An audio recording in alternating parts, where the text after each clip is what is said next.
Hey, it's almost time for July 4th, and maybe if you're watching this, it's after July 4th. But every year, America celebrates its independence on July 4th. But did you know that in Western New York, there was a significant battle between two major European powers right here in Western New York? We're going to learn about that. It also occurred in July, about a generation before our own Independence Day.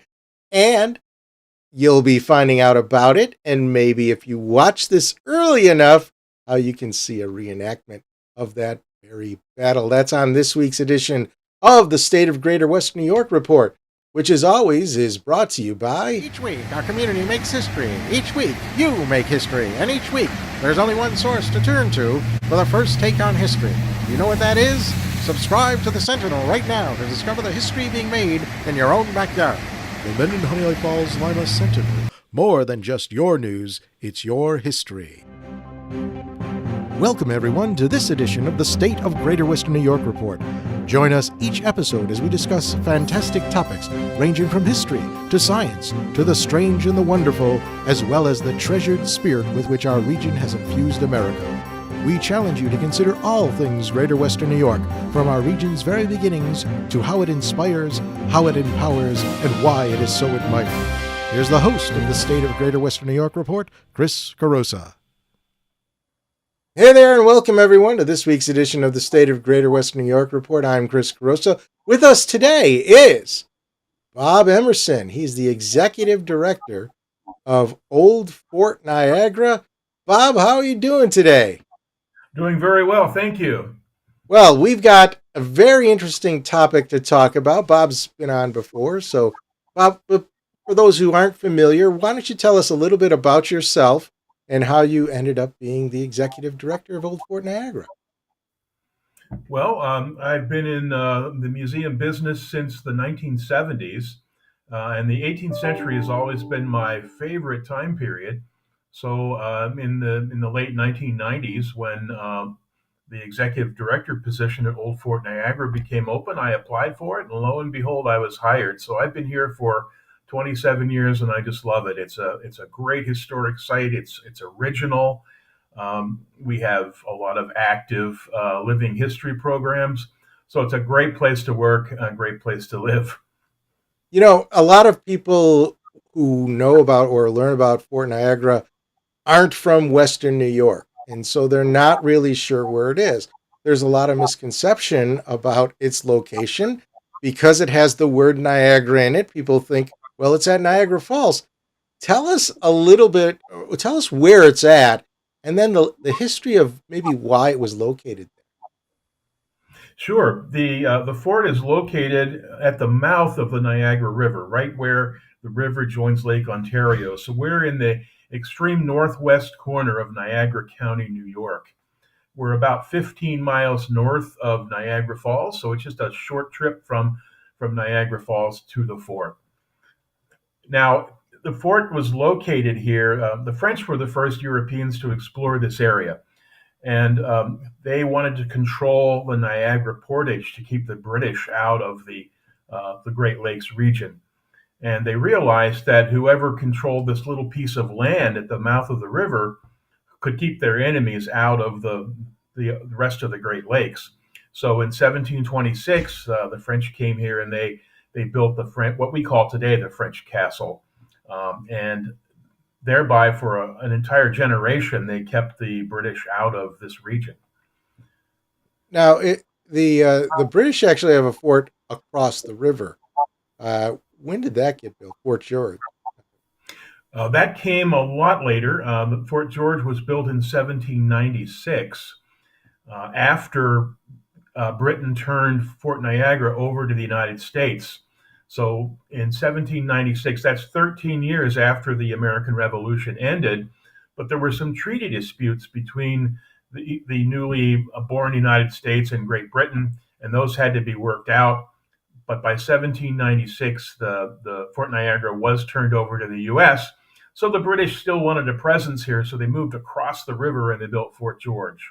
And that would be coming into a later story involving the War of 1812, which we won't get into today because we're talking about really the war between the French and the British this is the war that pretty much ended up kicking out the French for the most part from the New World, at least New France.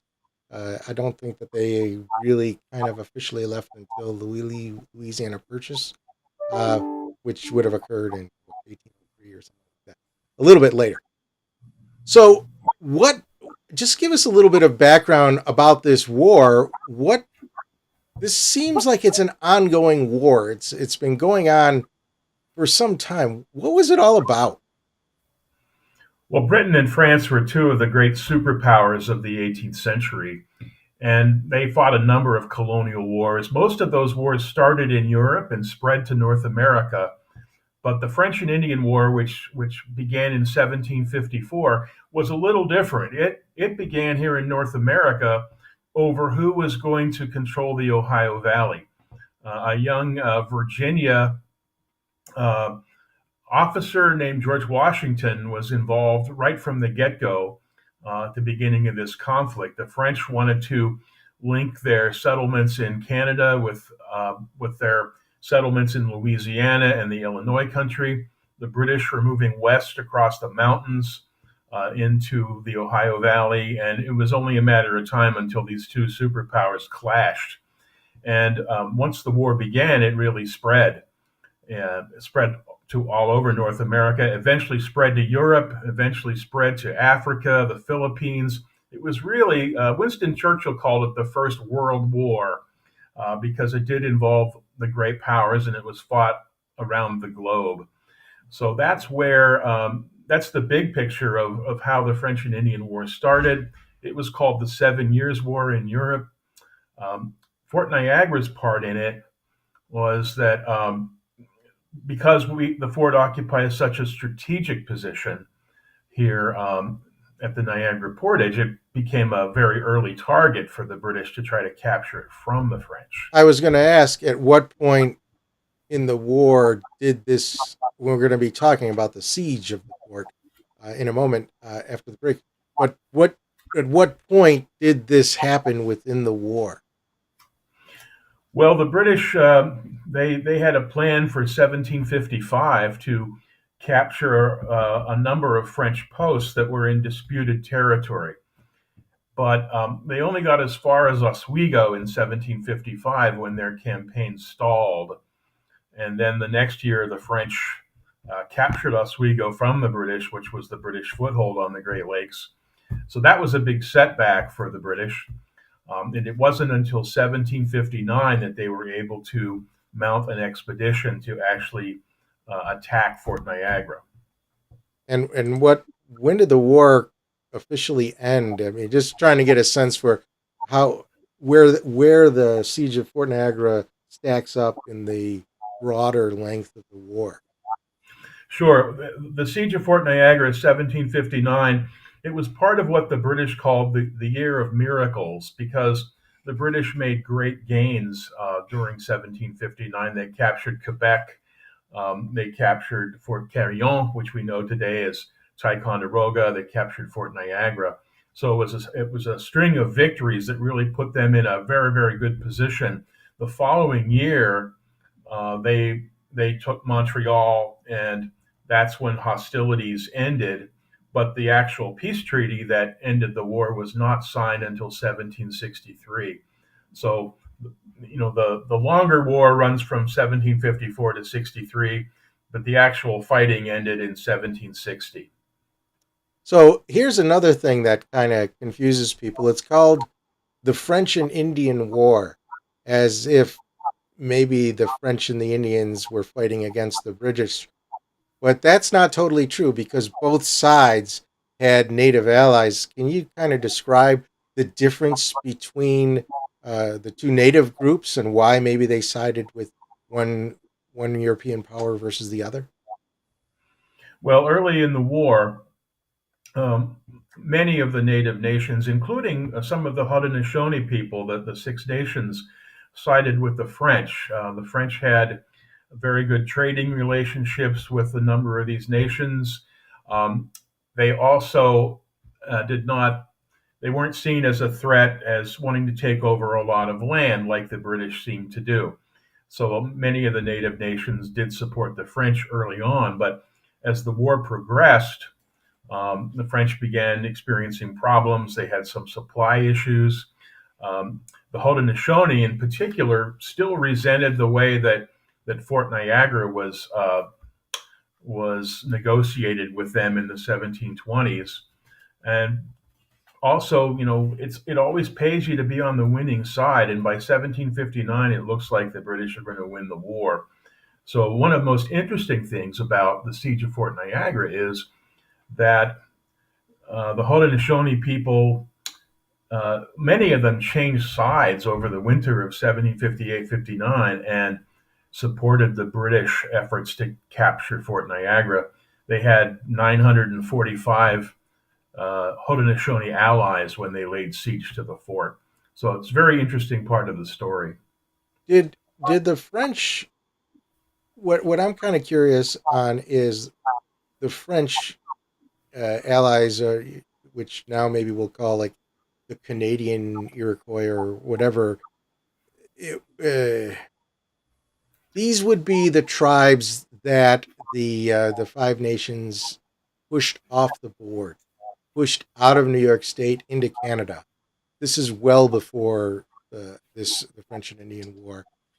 Were those tribes allies with French, or was it just the Haudenosaunee people were? No, the French had many allies that were formerly Haudenosaunee people, but they had moved north and they lived in communities along the St. Lawrence Valley. The French also had supporters, native supporters from the upper Great Lakes, the Potawatomi, the Ottawa. Of course, early in the war, the Delaware and the Shawnee were also supporting the French, but they had strong alliances with what are known as the Canadian Iroquois, living. Many of them migrated north. They adopted Catholicism, and they were staunch allies of the French. Now, I think that one thing maybe we should just point out is that the term Iroquois really applies more to the language, I think, that they were speaking as opposed to the tribes. So we think of the Seneca, Oneida, Onondaga, Mohawk, and Cayuga. Maybe who was it, the sixth one that came a little later. We think of those as maybe the Iroquois Confederacy, and yeah, they may have been the Confederacy, but there were these other tribes, other nations that also spoke the Iroquois language. That those were the ones who were pushed into Canada, and then later, I guess, allied with the French. At least initially, they stuck it out with the French, right? They didn't switch sides. Right. They did kind of sit things out in 1760. Okay.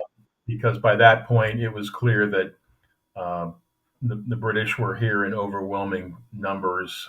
They were going to converge on Montreal from three directions, and the French were going to be forced to surrender. Well, we're going to take a break right now, and when we come back, we're going to talk about the actual siege of Fort Niagara, and also the event that's going to be coming up fairly soon, right there, that you can go see. So we'll be right back.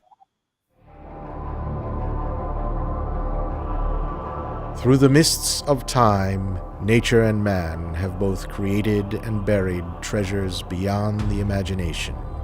With the ages, these riches slowly dissolve into mere myths until they are forever forgotten.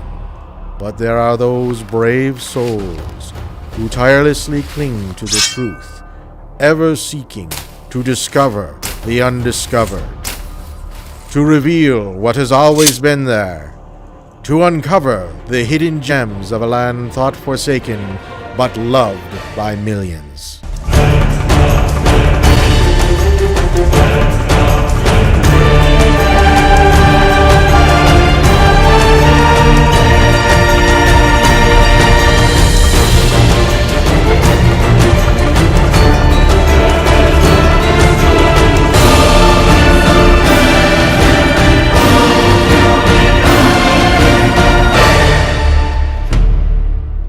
"50 Hidden Gems of Greater Western New York," Discover the secrets in your own backyard. Buy your copy now at 50hiddengems.com. Well, welcome back to the State of Greater Western New York Report. I'm Chris Grossa, and with us today, Bob Emerson. He's the executive director of Old Fort Niagara. Bob, there is an sort of an anniversary or an event that is coming up fairly soon in July. Uh, this is the Siege of Fort Niagara.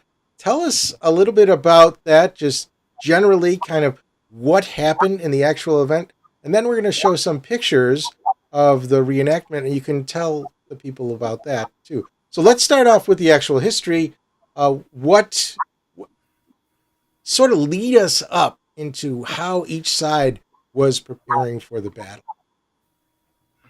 Well, the British targeted Fort Niagara as part of the 1759 campaign. The other objectives were Quebec and Fort Carillon along Lake Champlain.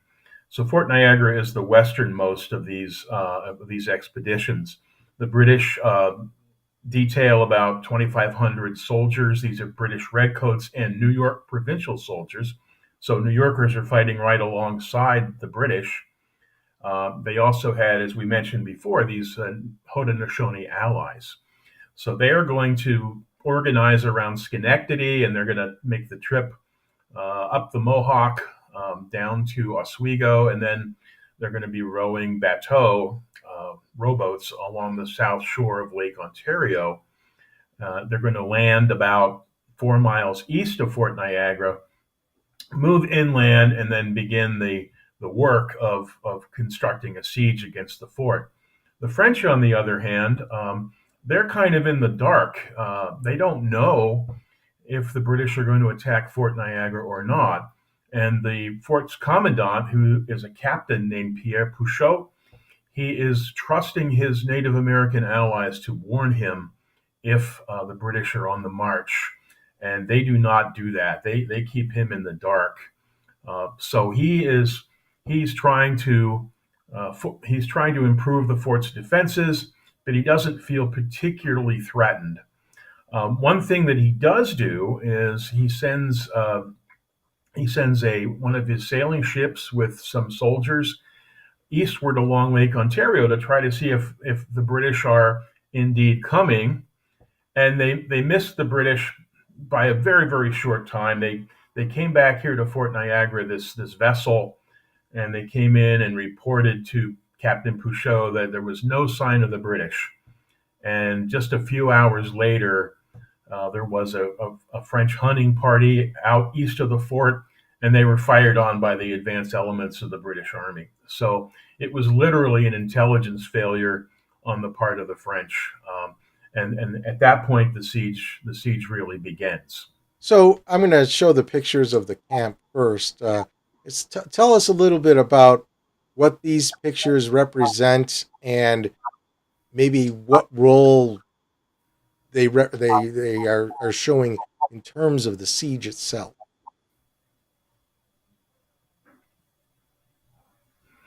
Well, this is a picture of the French camp. We have two large living history camps. The French, of course, are inside the fort, and the British are outside the fort until the third day of the event when they capture the fort. So these camps are great. Everybody lives like they did in the 18th century, in the same kind of tentage.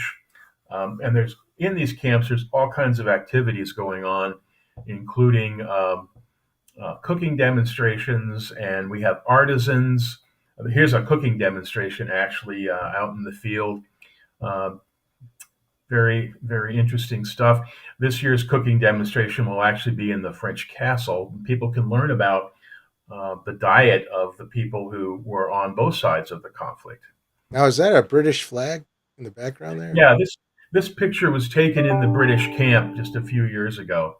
So how does is in terms of the reenactment, do the French uh, actors stay here and the British somewhere else, or do they all stay together and then separate for the show? No, we segregate them because we're trying to maintain some historical accuracy. So the French are inside the fort, and the British are in a camp out in Fort Niagara State Park. Now they have shade out there, so that's an advantage. But that's we keep the armies separate, just as they would have been in 1759.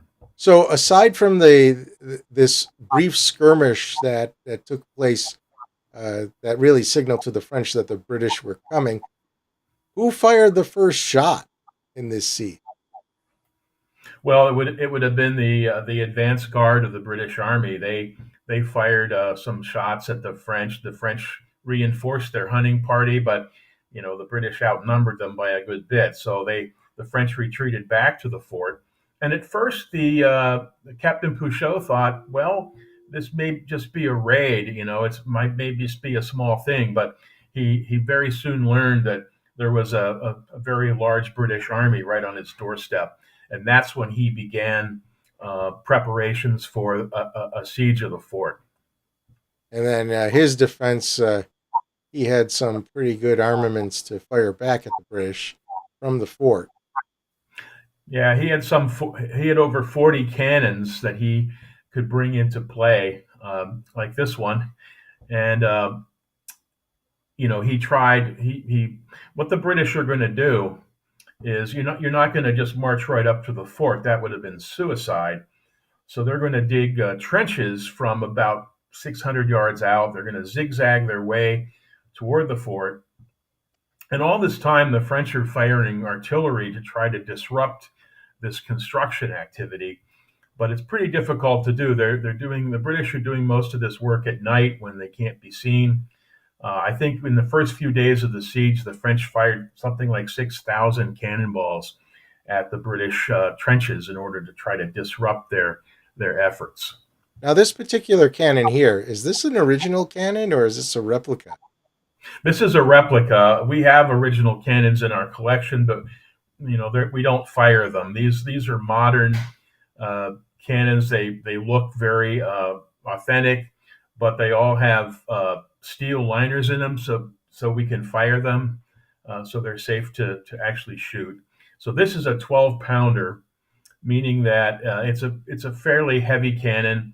It fires a 12-pound cannonball, and we demonstrate these during the reenactment, and they literally make the ground shake when they fire.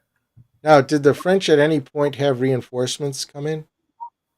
Yes, the French still had outposts down in what we now call northwestern Pennsylvania.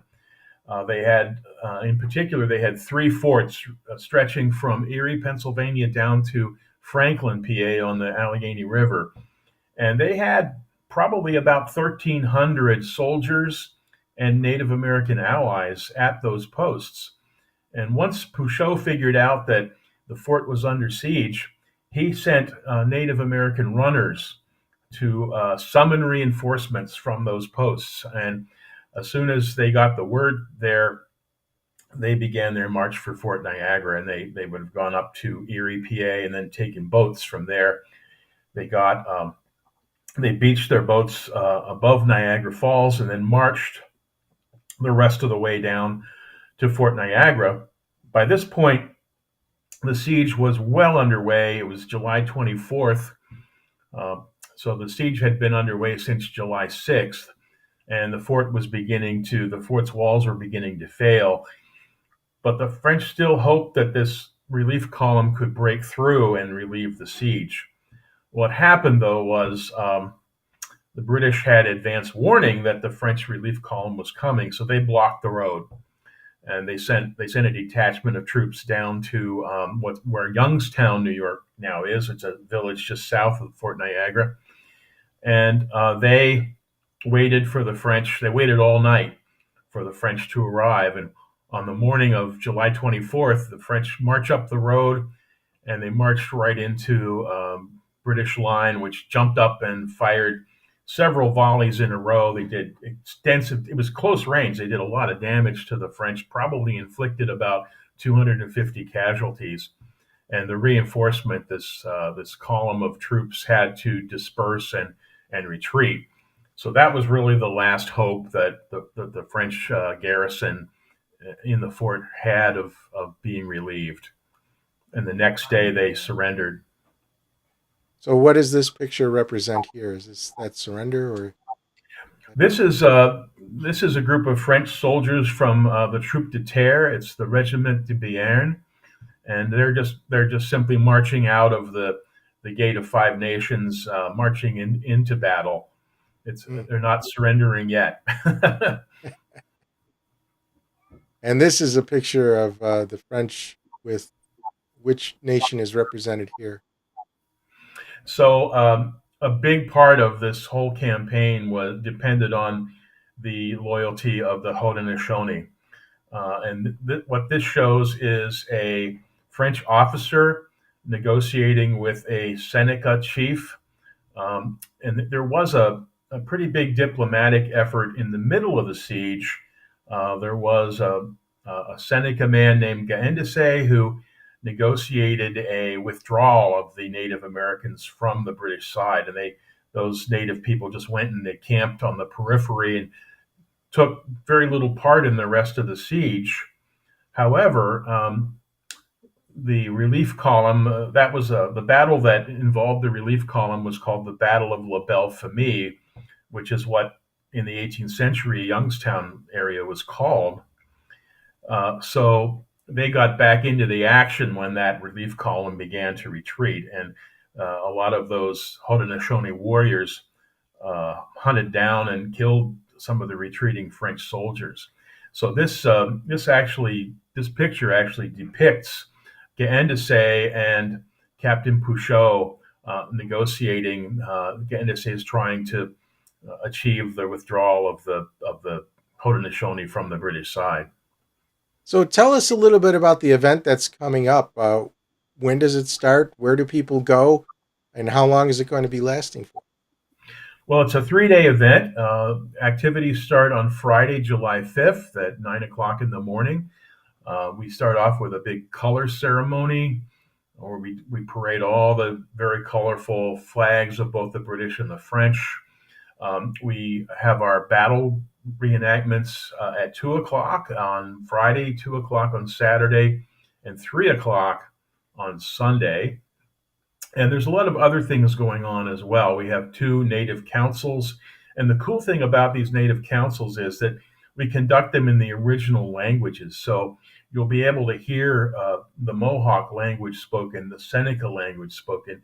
You'll be able to hear things in French. But we do have interpreters, so they will explain in English what's going on during these councils. We have fife and drum music concerts every day at 1 o'clock. There's hands-on activities for families, artillery demonstrations. We have a program on the women's role in the siege. There weren't a whole lot of women here, but they played an important part in the defense of the fort. And on Saturday afternoon, we have a demonstration of Native American dance. So there's something pretty much for everybody. Battle reenactments, music, dance programs, artisans, and period merchants. So there's a lot going on. So tell us again how people can get to the fort and where should they park? So best way is just to come up the Niagara Scenic Parkway from Niagara Falls, and you can access that from I-190. We're just about 20 minutes from Niagara Falls, so we're easy to get to. There's a 4-lane highway that comes right to the edge of the park. And you can find out more about the event on our website, which is oldfortniagara.org. We have the complete schedule there with photos of some of the activities that we'll be sponsoring. Okay. And I think that, let's see if we had any questions here. Oh, just again, what time does it start on Saturday? We start at 9 o'clock in the morning. That's when the fort opens. The first activities are at 10, but a lot of people like to get here early and look around before the formal programs begin. And then we run till 5 o'clock. On Sunday, which is the last day of the event, We wrap things up around 4. The surrender ceremony is at 3:30, and so fort's open till 5, but the programs kind of wind down after 4 o'clock. And again, if you want more information, more detailed information, go to oldfortniagara.org and you can look up the event schedules there. Well, Bob, thank you very much for being a part of today's show. Thank the audience for being here today. Remember, if you do want to be a member of our live audience, which is the only way to ask a question, then go to stateof.greaterwesternewyork.com and you can sign up for free there. Each Thursday, you will get a special invitation on how to log into the virtual studio. That's where you see the show live and you can ask questions. Now, there's one caveat. Next Thursday is July 4th. So we'll be taking the day off to celebrate America's independence with everyone else. So we'll be back in 2 weeks rather than next week. If you do want to see this episode or any other episode and you can't see it live, you can always go to our website, stateof.greaterwesternewyork.com, and look up the episode in our archives. It's filed there almost immediately after the show airs. Not quite immediately, maybe an hour or so later.